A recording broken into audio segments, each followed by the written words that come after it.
You can just sit right here. Okay. This as it picks you up. All right. I talk loud most of the time. So. All right. Well, we are back in our study of Amos. This is part 6 as far as I can reckon. This evening we're going to be going a little faster than what we have been going. Instead of just looking at one nation, we're going to look at 2. We finally made it into the end of chapter 1, beginning of chapter 2. But we're going to open up this evening over in Genesis chapter 13, because there are some things that we have to talk about. The nations that we're going to talk about this evening are going to be Ammon and Moab. Now, just for some fun trivia, who remembers where Ammon and Moab got their start? The start of the nation. Who became Ammon and Moab?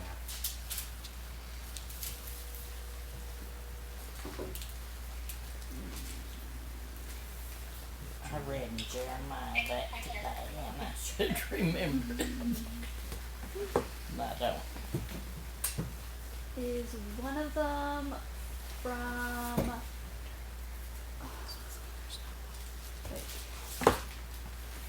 Esau. Nope. That was last week. Then Funnily enough, last week you guessed the answer for this week's I question. gave you 2 guesses last week. Are both of my guesses the right answer? Is it Ishmael? No. Who did I guess last week?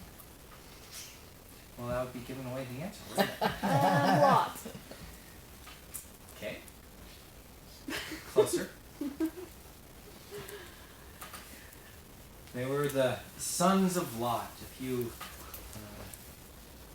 Lot and his daughters.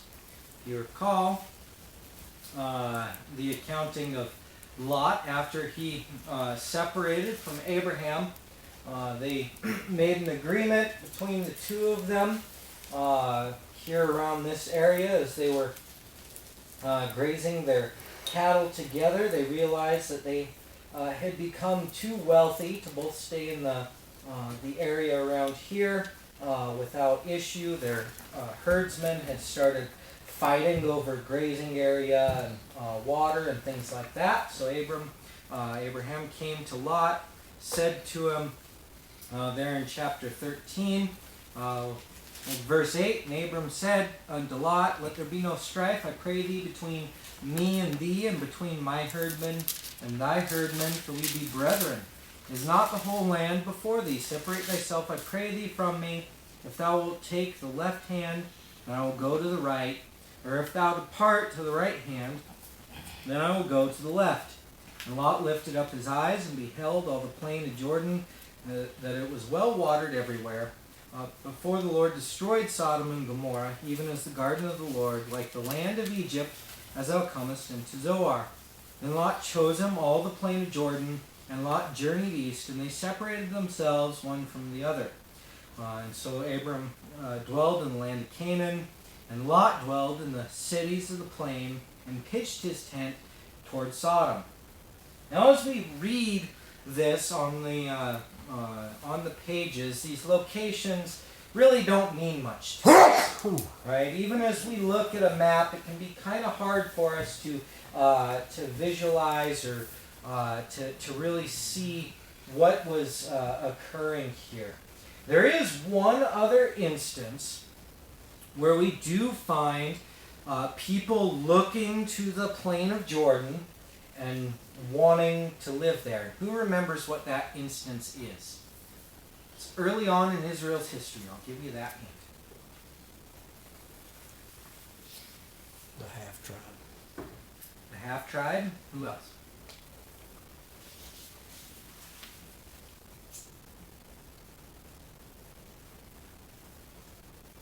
We just spoke about it a few weeks ago as we were looking at the tribes of Israel.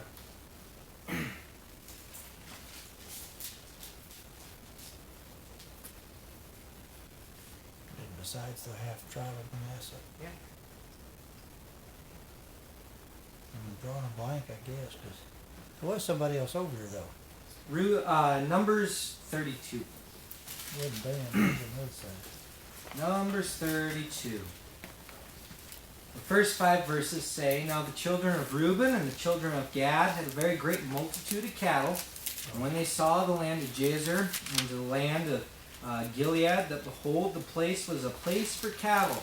And the children of Gad and the children of Reuben came and spoke unto Moses, and to Eleazar the priest, and to the princes of the congregation, saying, Teroth and Dibon and Jazer and Nimrah and Heshbon and Elah and Shebam and Nebo and Beon, even the country which the Lord smote before the congregation of Israel, is a land for cattle, and thy servants have cattle.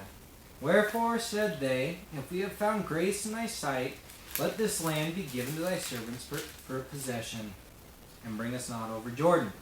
So we find here that the tribes of Reuben and Gad had expressed this desire to dwell in this land. And we know from history, we had Reuben and Gad and the half-tribe of Manasseh live on this side of the Jordan, the east side of the Jordan.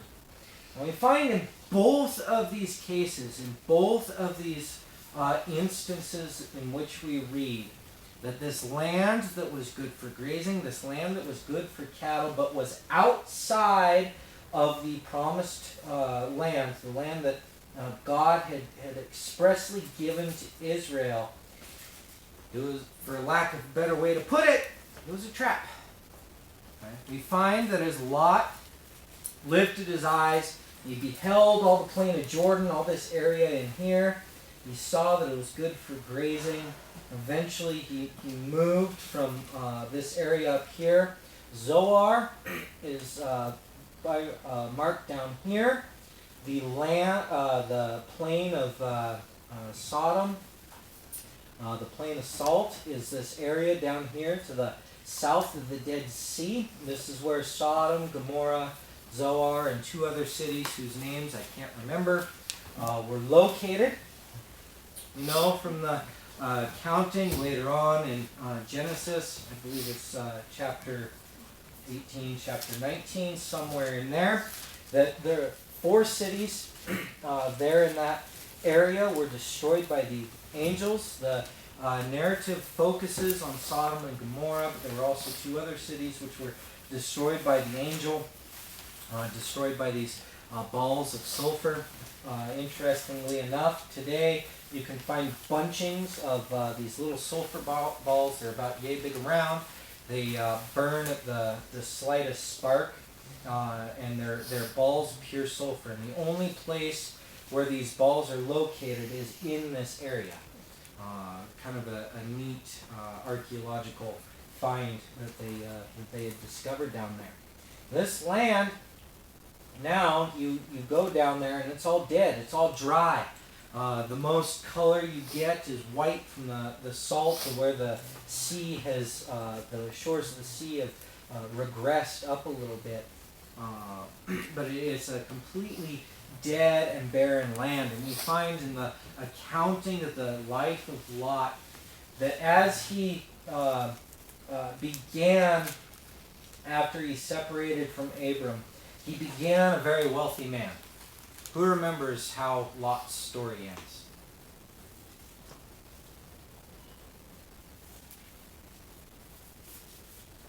Did you say Lot?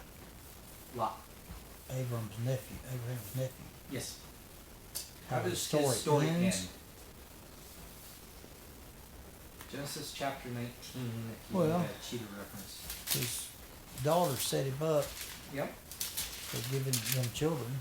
Well, where was he living? He was up in the mountain at the time. He was living in a cave. Yeah. He went from being so wealthy when he parted from Abram that he had to move because of the number of his flock and the number of people that he had working for him and the strife between these herdsmen, that he had to separate himself from Abram. his story ends with him and his daughters and these sons of incest living in a cave in a mountain outside of Zoar, which was a city that the Lord had spared at the express request of Lot. God or the angel had come and told Lot that he was going to destroy Sodom. Told him to get out, to hurry up and get out, because the angel wasn't allowed to do anything until Lot had escaped. And he said, well, there's a city that's really close by, a small town that's close by. Let me run there. Ran to Zoar, and he was afraid to live in the town, so him and his daughters and his sons lived in a cave there. And there's actually a church that was put there, I think around 500 AD, something like that, that is set up right at the entrance of the cave where historically they believe that Lot and his children lived. This land that was so good, that was so fruitful, was outside of the promise of God, ended up being the ruin of Lot. We find the same thing with Reuben and Gad and the half-tribe of Manasseh. When they saw that this land was good for grazing, they saw that it was good for cattle, but it was outside of the promised land, this area here, that God had told Abraham that he would have, that he told Israel that he would bring them into. They saw that land there, and as a consequence, a direct consequence for this decision to dwell on the other side of Jordan, they were at the forefront of many, what's the word I want? Certain word. Conflicts. Many conflicts in the people of Ammon and Moab, and even the Edomites and the Syrians from occasion, because this is the area that they dwell. We find over in Deuteronomy chapter 2, as Moses is preparing the people to enter into the promised land, verse 4 and 5 says, "And command thou the people, saying, You are to pass through the coast of your brethren, the children of Esau, which dwell in Seir, and they should be afraid of you. Take ye good heed unto yourselves, therefore meddle not with them, for I will not give you of their land, no, not so much as a footbreadth, because I have given Mount Seir unto Esau for a possession." That land that Esau dwelled in being farther south than where our map goes. We skip ahead to verse 9. "And the Lord said unto me, Distress not the Moabites, neither contend with them in battle, for I will not give thee of their land for a possession, because I have given it to and to the children of Lot for a possession." This land that the Moabites dwelt in, God had expressly given it to them to dwell in. As they dispersed from here in Zoar, they apparently came up, Moab being born of the elder daughter, received his land first, and Ammon went on a little bit farther north. Verse 19, Deuteronomy chapter 2 says, "And when thou comest nigh over against the children of Ammon, distress them not, nor meddle with them, for I will not give thee of the land of the children of Ammon any possession, because I have given it to the children of Lot for possession." As we've been going through this first chapter of Amos, we've seen that all these people, all these nations surrounding Judah, surrounding Israel, have a near kinship with the people in some way. They have a connection to Judah and to Israel. Whether it be the Philistines being really a lifelong enemy of Israel and Judah, seeing the Philistine area being a point of conflict even today for Israel, being Phoenicia up here, Tyre and Sidon, dwelling in land that was never conquered, that God had promised to Israel, but that they never saw, and then very near relatives, blood relatives to the people of Israel living over here off to the east. But God had promised these peoples, because they were also relatives of Abraham, he promised them their areas, their lands, right? And he wouldn't let Israel come over into those lands any farther. As a consequence of the decisions of Gad and of Reuben and the half-tribe of Manasseh, dwelling so close to Ammon, to Moab, they were constantly fighting for their land throughout their history, really until they were overtaken by Assyria. And this border would constantly fluctuate. If you're sitting any farther away from the map than Sierra is, you probably can't make out all these little dots and things like that. Over here, there's a pile of towns and cities all through this area, and most of them are mentioned throughout the Old Testament scriptures as belonging to Israel for a while, getting conquered, belonging to Ammon or to Moab or even to Syria for a while, and then Israel coming back and having to reconquer that land. The direct consequences for seeing something that the Lord had not expressly given, that the Lord had not expressly promised, thinking that it's good, that it's better than anything that you could gain out of the Lord's promise, and reaping a life of strife and of ruin for doing that. And that's very relatable to us today, isn't it? We find when we look in the world today, there are a lot of shiny things. There are a lot of very pleasant things to the eye. And yet we know from the scriptures that these are traps, that these are distractions and temptations to try and pull us away from the Lord. Sierra has her hand up. Yeah. Am I allowed to ask questions? Yeah. Okay. Of course. Well, because my question is, like, first, when it was Lot who got to choose a territory, Abram was like, which one do you want? And Yes. so it's not like Lot was like, Lot chose that one, but it was also a choice between the two. Right. And then when it's Gad, Reuben, and Manasseh, they asked if they could be on that place, and then someone said yes. So why wouldn't they just been told no if God didn't want them? Oh, they're given freedom of choice, aren't they? Yeah, but if we're also asking for God's guidance, it's not like they're like, we're going to. It felt like they're asking for permission. Oh. Maybe someone else has thoughts on the question. It's a good question, but the answer is in Moses. Moses said, as long as y'all come and help us win the battles and obtain the area they're supposed to, then it'd be okay. And they agreed, so it was okay. So it wasn't necessarily bad then. That's a simple answer, but Yeah. it was Moses' call. There were. He's not here to ask, though. Yeah. That is a good question. To maybe put it in a little different perspective. We, as Christians, we understand that there are obligations to our service to God, right? Very defined, well-defined obligations that we have to meet if we're to serve and to worship God.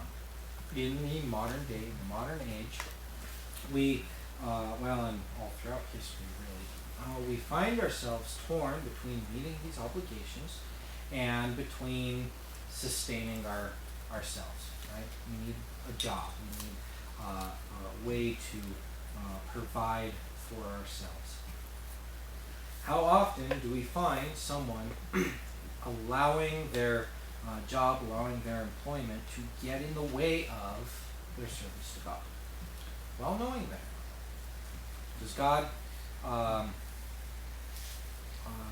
does God still continue to bless these people? Yeah, he does. But there are also consequences to their decision to put something else between themselves and God. There's a very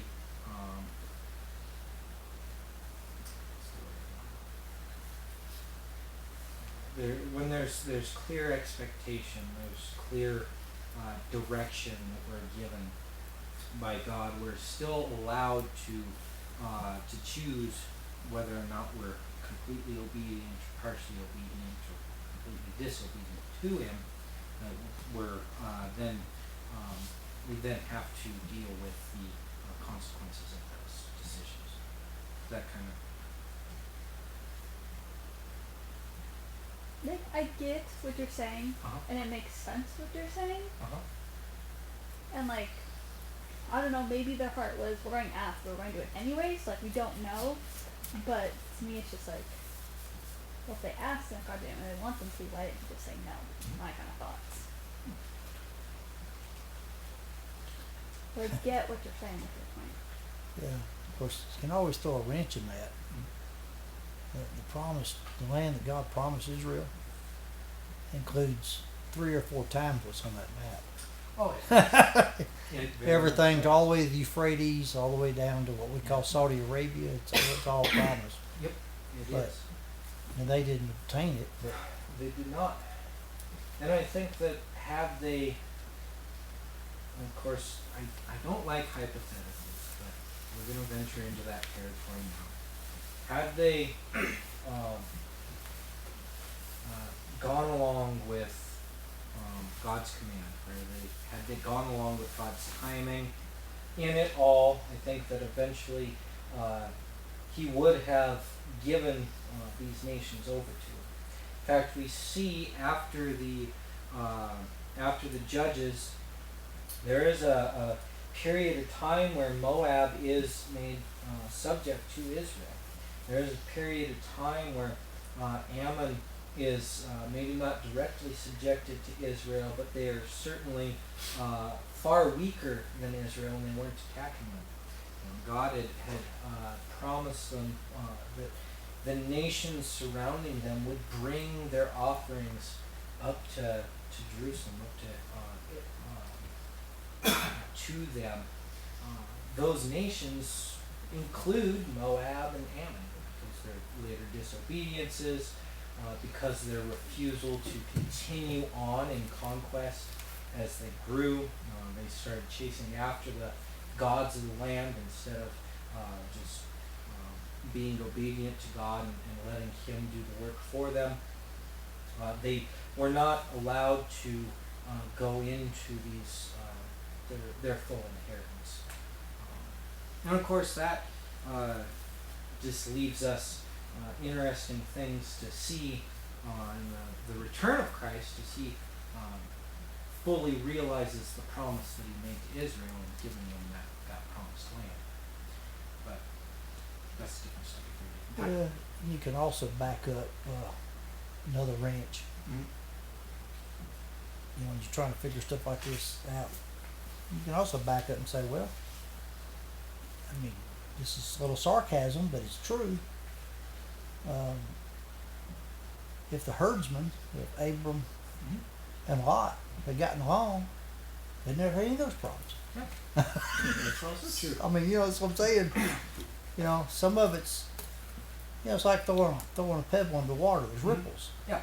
And that's a lot of times that's all it is. People make certain decisions in life, and it's the ripples from them making either the incorrect decision or,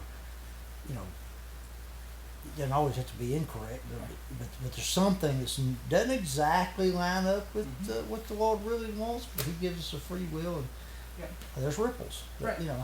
And sometimes those ripples go through hundreds and thousands of years. Right. They ripple for a while. Exactly. And through history, cowboys never got along. They're always fighting. We have lots of movies over there. Yes. Yes. And we find that God was still merciful to Lot, and that He gave his sons a inheritance of their own in Moab and Ammon. His instruction to Israel to just don't fight them, leave them be. I'm not going to give you any of their land. That's their inheritance. And let Moab and Ammon lose it or keep it upon their own obedience, their own volition. We do find throughout the scriptures and throughout historical accounts that Ammon and Moab were some very wicked nations. We'll look into that a little bit more. Now, were there any other thoughts, any other questions before we move on to actually reading Amos, the subject and object of our study?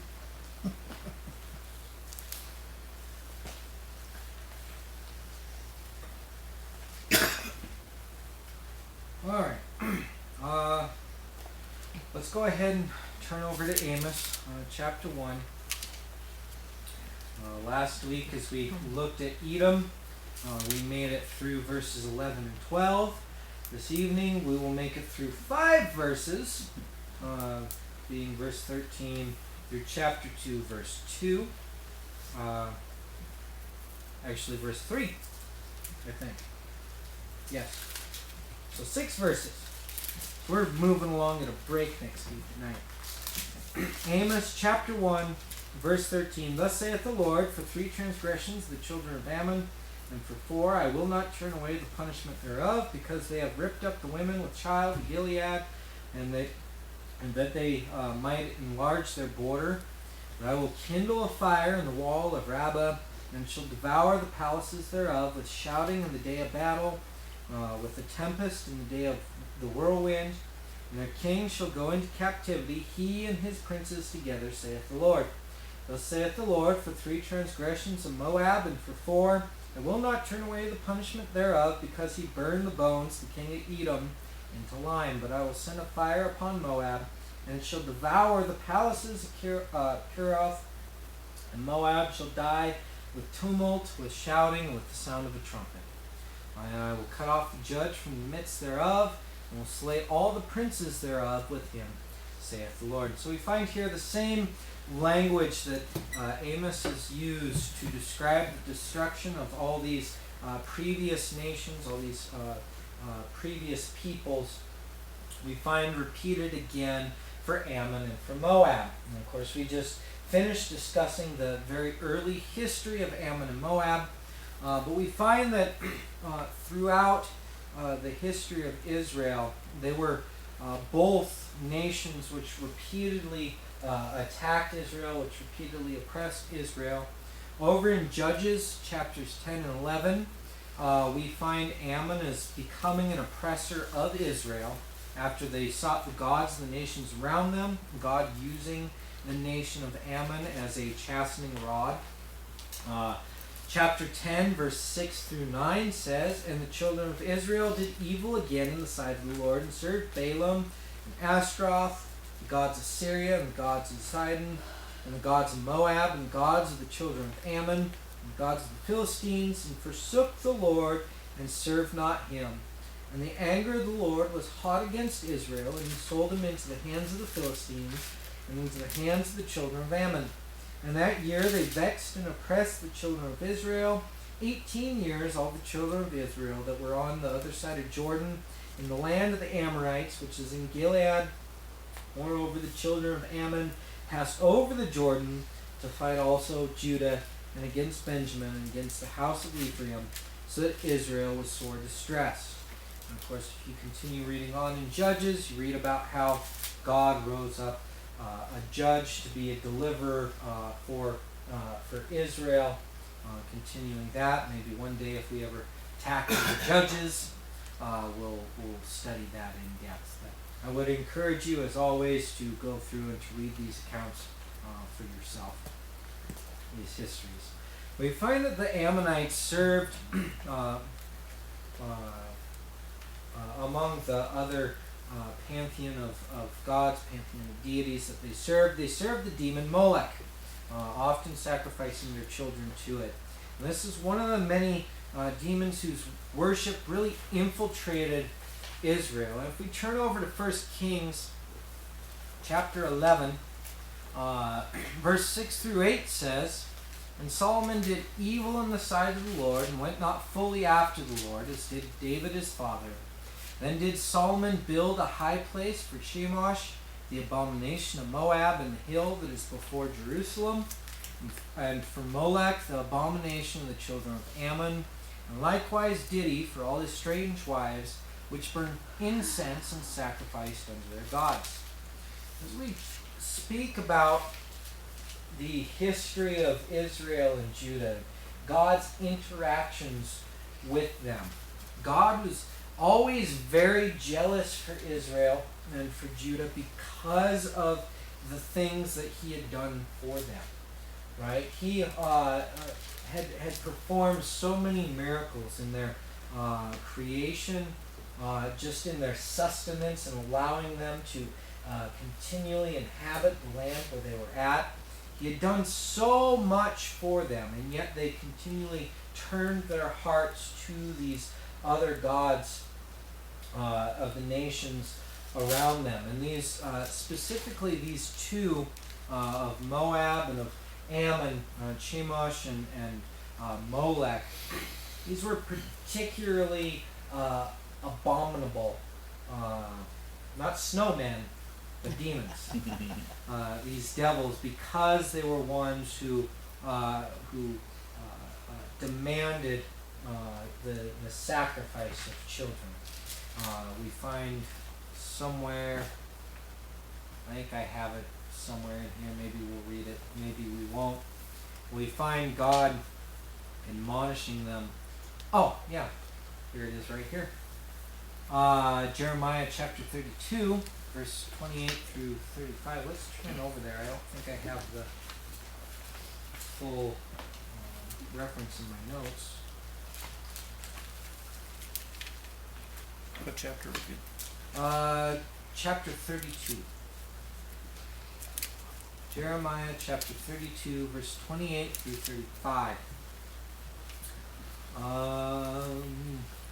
Therefore thus saith the Lord, Behold, I will give this city into the hand of the Chaldeans, and into the hand of Nebuchadnezzar, king of Babylon, and he shall take it. And the Chaldeans that fight against this city shall come and set fire on this city, and burn it with the houses upon whose roofs they have offered incense unto Baal, and poured out drink offerings unto other gods to provoke me to anger.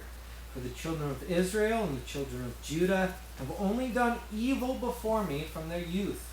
For the children of Israel have only provoked me to anger with the work of their hands, saith the Lord. For this city has been to me as a provocation of my anger and of my fury from the day that they built it, even unto this day, that I should remove it from before my face. Because of all the evil of the children of Israel and of the children of Judah, which they have done to provoke me to anger, they, their kings, their princes, their priests, their prophets, and the men of Judah, and the inhabitants of Jerusalem. And they have turned unto me the back and not the face, though I taught them, raising up early and teaching them. Yet they have not hearkened to receive instruction. They have set their abominations in the house which is called by my name to defile it.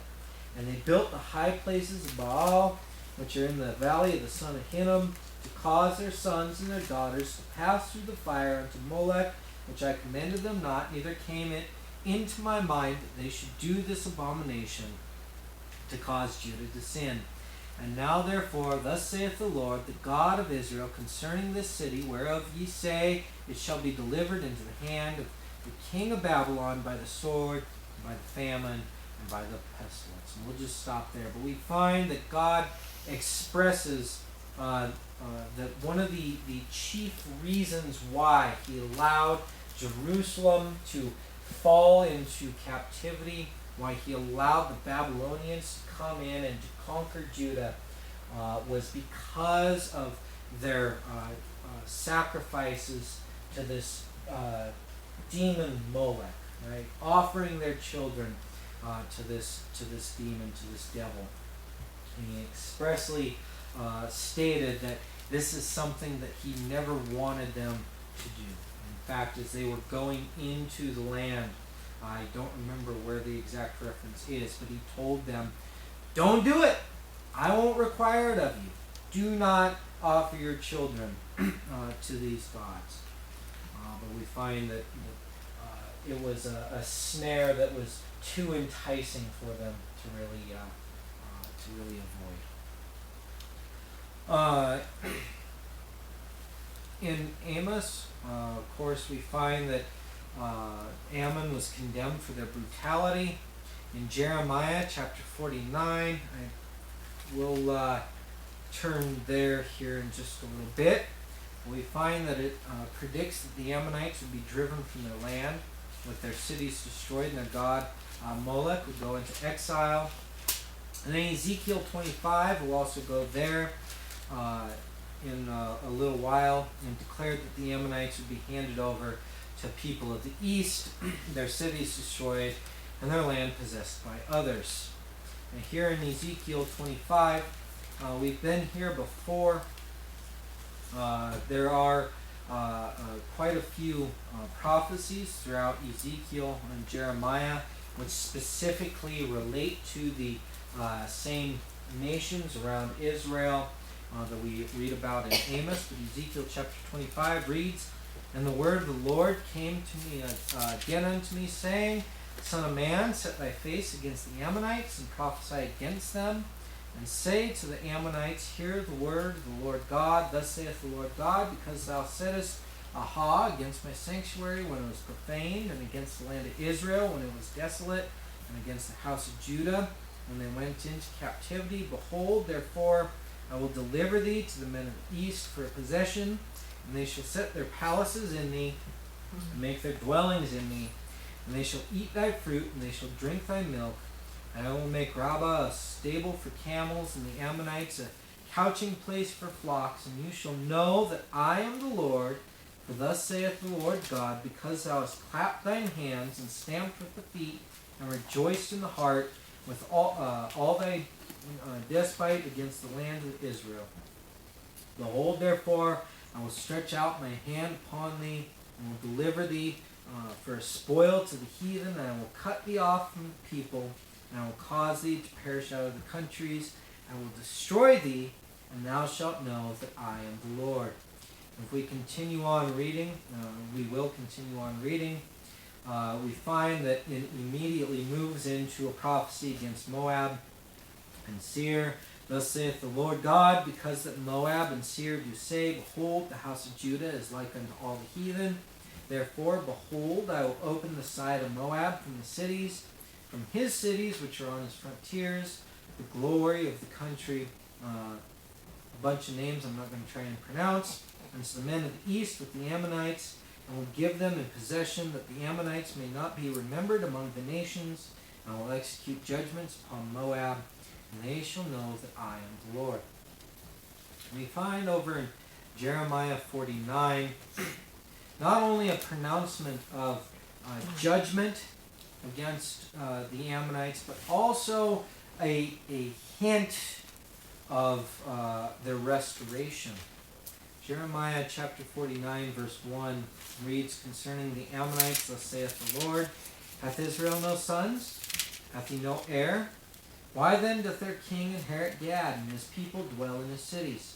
Therefore, behold, the days come, saith the Lord, that I will cause an alarm of war to be heard in Rabbah of the Ammonites, and shall be a desolate heap, and her daughters shall be burned with fire, and shall Israel be heir unto them that were his heirs, saith the Lord. Howl, O Heshbon, for Ai is spoiled. Cry, ye daughters of Rabbah. Gird you with sackcloth.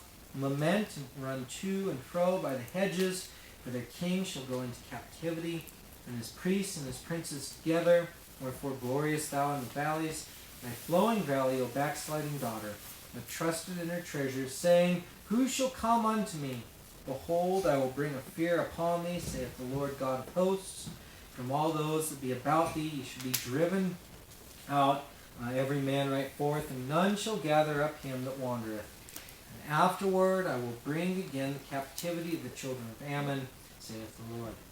It is interesting to note that this is the only place throughout the Old Testament prophets where the restoration of the children of Ammon is expressly mentioned. It does seem that God has a plan, or had a plan, to allow them to come back into their land, although their national identity would never again be really established, firmly established. We find both with Ammon and Moab that as Babylon came in, Assyria came in. Not only did they go after Israel and Judah, they also came down on the east side of Jordan, and they were given victory over Ammon and Moab, and these people were distributed. That's Ammon. At least that's all we're going to say about him. There's a lot of other references to them throughout the scriptures. There are times going up against Israel, going up against Judah. That's just a basic historical summary of them, what the Bible has to say about them. We find Moab follows very much in the same shoes as Ammon. But before we move on to Moab, are there questions, any comments?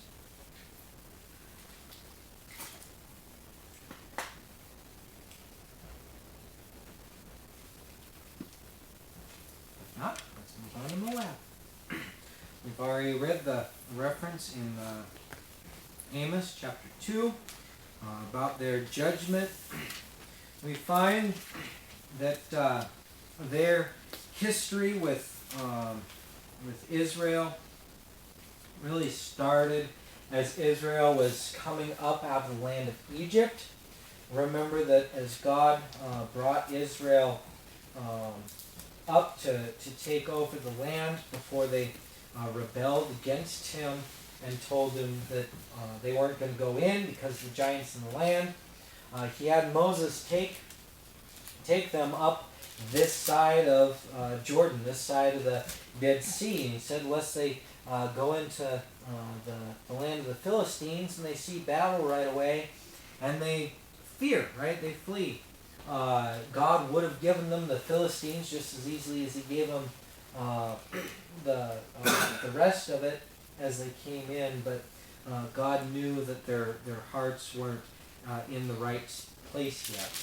And so he brought them up this way. And first they had to go through the land of Edom. And they came up through the land of Moab. And eventually they would come to the river Jordan there. We find over in Numbers chapter 25. Nope, not yet. Numbers chapter 22, verse 1 through 6 says, and the children of Israel set forward and pitched in the plains of Moab on this side of Jordan by Jericho. And Balak, son of Zippor, saw all that Israel had done to the Amorites. And Moab was sore afraid of the people because they were many. And Moab was distressed because of the children of Israel. And Moab said unto the elders of Midian, now shall this company lick up all that are round about us, as the ox licketh up the grass of the field. And Balak, son of Zippor, was king of the Moabites at that time, and he sent messengers therefore unto Balaam, son of Beor, to Pethor, which is by the river, the land of the children of his people, to call him, saying, behold, there's people come out of Egypt. Behold, they cover the face of the earth, and they abide over against me. Come now, therefore, I pray thee, curse me this people, for they are too mighty for me. Peradventure I shall prevail. We may smite them, and I may drive them out of the land. For I wot that he whom thou blessest is blessed, and he whom thou cursest is cursed. And if we continue on in that account, we read about how Balaam was not allowed to curse Israel. God told him expressly that he would not curse Israel, but that he would bless them instead. There are some very interesting things that we find in the blessings that Balaam gave to Israel. Again, different study for a different time. We find over the next couple of chapters this drama playing out as the king of the Moabites tries and tries and tries to get this curse placed upon Israel, and God just keeps blessing them by the hand of Balaam.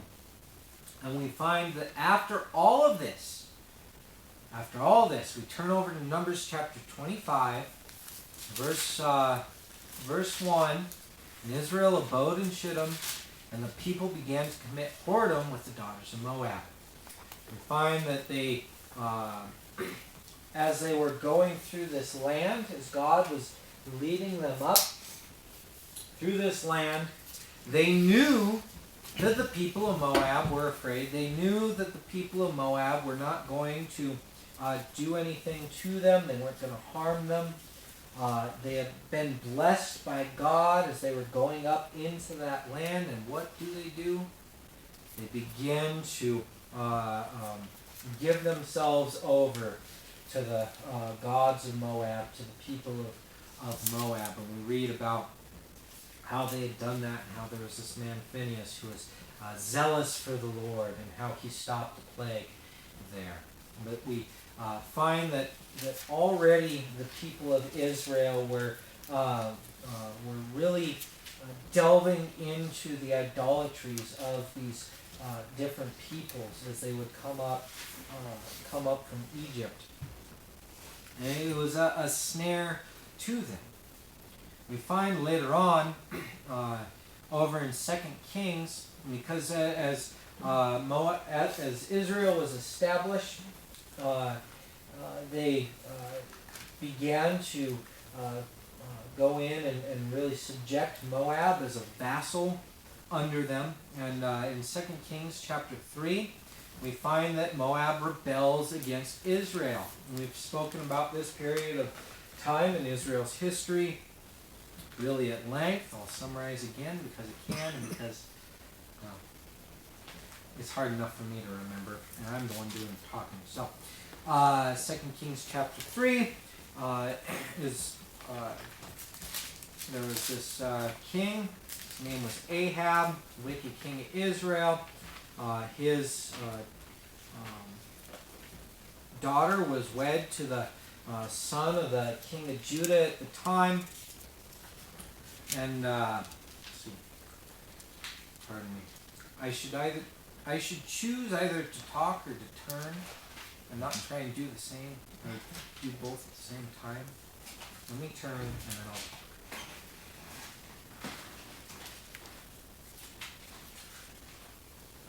Here we go. So, Ahab made this alliance with the king of Judah. Through marriage, their children together. We find that Ahab's children were a snare to the king of Judah. We've talked about that before, but we find that Ahab's son, Jehoram, as he began to reign over Israel and Samaria, in the 18th year of Jehoshaphat, king of Judah, and reigned 12 years, he wrought evil in the sight of the Lord, but not like his father and like his mother. They were very evil. For he had put away the image of Baal that his father had made. Nevertheless, he clove to the sins of Jeroboam, the son of Nebat, which made Israel to sin. He departed not therefrom. And Mesha, king of Moab, was his sheep master, and rendered unto the king of Israel 100,000 lambs and 100,000 lambs and 100,000 rams with the wool. But it came to pass when Ahab was dead that the king of Moab rebelled against the king of Israel. We find this great rebellion of the king of Moab against Israel during the time of this king as a direct consequence for this persistent sin, that sin of Jeroboam, of course, being the idols that were in Dan and Bathsheba that had been put in place to keep the people or Bethel rather,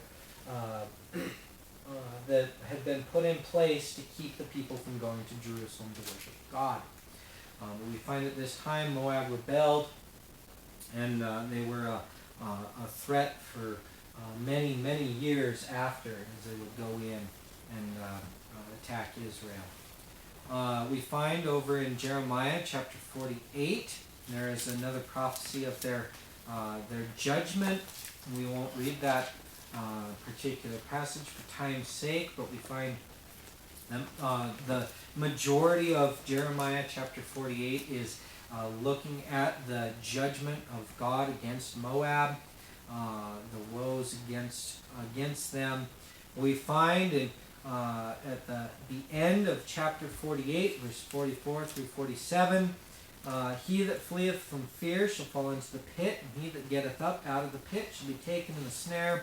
For I will bring upon it, even upon Moab, the year of their visitation, saith the Lord. They that fled stood under the shadow of Heshbon, because the force of the fire shall come forth out of Heshbon, and a flame from the midst of Sihon, and shall devour the corner of Moab, and the crown of the head of the tumultuous ones. Woe be unto thee, O Moab! The people of Chemosh perisheth, for thy sons are taken captives, and thy daughters captives. Yet I will bring again the captivity of Moab in the latter days, saith the Lord. Thus far is the judgment of Moab. So we see again this promise of restoration in the latter days of Moab. They're God allowing them to come back into their land. We find some later references throughout the scriptures of the Ammonites and the Moabites. Specifically, we find in Nehemiah a man by the name of Tobiah who opposed the rebuilding of Jerusalem's walls, indicating that the Ammonites did persist. Right, Nehemiah being written after the exile was allowed to come back from Babylon. They were endeavoring to rebuild Jerusalem, rebuild the temple. We find that there was a presence of people who were called Ammonites, at least enough that they could be disgruntled about Jerusalem being rebuilt. And then who knows about the most famous, or who knows the name of the most famous Moabite in the Bible? Who remembers who the most famous Moabite in the Bible is? Nope. Give you a hint. It's a book. Short book. Starts with an R. I was gonna say Ruth. Yes. Ruth. She was a Moabite woman who became an ancestor of King David. Of course, her life took place before David, before a lot of these things, but in the narrative, we find that she's also mentioned here. And then historically, we find that the Syrian and Babylonian conquests, we find that the Assyrian kings campaigned in the region, reducing them to vassal states. We find that Assyrian records actually mention tribute from both Ammon and Moab, confirming that the Assyrians did come in and subjugate them. We find that under Babylon there were a lot of their cities, such as Rabbah for Ammon, the capital city Ammon, and Kirhasheth for Moab, fulfilling being destroyed and fulfilling the prophecies of their destruction, of their exile. Let's see here. I think that's all that I have in my notes here. And we find that these two nations, these two peoples, had an inheritance given to them by God. Right? They had an identity given to them by God. They were conceived in sin, and yet God was merciful in allowing them to grow into peoples. They had opportunity, even as Gentile nations. They had opportunity to submit themselves to God, to be blessed by God in the time of Israel, in the time of the law. And yet, because of their own disobedience, we find that they too were judged by God. And we see that throughout the scriptures. We see that in the world today. There are many people who are, what's the word I want? Who believe that relation to Christianity is enough. Right? They believe that the relation to Christ is enough. And they say, well, I go to church. Well, I believe in God. And they're content to let this be their faith. They're content to let this be their relationship with God. And yet we find that no lineage, right? Ammon and Moab being able to trace their lineage back to being relatives of Abraham. There's no relations. There's no, what's the word I want? It's a synonym for being close to. I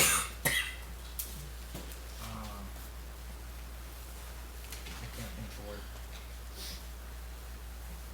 Anyways, we'll put it this way. There is no substitute in our lives or in the lives of people around us for a personal relationship with God.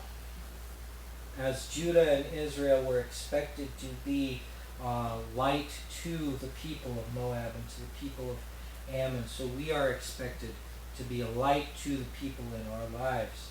As Moab and as Ammon were judged according to their sin, we find also that Israel and Judah were judged according to their sin. We find that Israel and Judah were made subject to the same punishment, the same conquest and exile as the people of Ammon and Moab were because of their refusal to be obedient to God. We find that when we look at Israel and Judah, they were judged the very same as the nations around them, not because of their relationship with God, but their refusal to have a proper relationship with Him. We find that we, as God's people, will be judged according to our obedience to God. And if we are as disobedient as the people around us, we will be judged in kind. Right? We know and we understand that we have eternal life through faith, but we also understand that there is a judgment coming, and that God will make good on His promises, whether it is to reward us for how our obedience to Him, or to judge us for our disobedience. I hope all that history wasn't too terribly boring for you this evening. No, Next, I needed that. It's been a while since I've looked into that. oh, I'm glad. I thought of a summary about what you were just saying, brother. You can't claim kinship to Abraham and reject serving his God. They're doing good. They're doing you good. Right. That's exactly what they did. Right. Yes, exactly. And woe be to us if we subject ourselves to the same gods of the people around us, knowing full well who the true God is. Amen. Are there any other comments and questions? I think part of the fun of having this map is I get to live out those dreams of being a weatherman. Every child gets to see the weatherman on TV and thinks, I want to do that. I want to be on the news, do the weather. Well, this lets me do it just vaguely gesturing. Close as you're going to get anyway, Places right? on the map, so. And you're talking about the truth, not the weather. Yeah. All right. Well, if there's nothing else, let's go ahead and stand. I'm going to shut down our camera for a minute.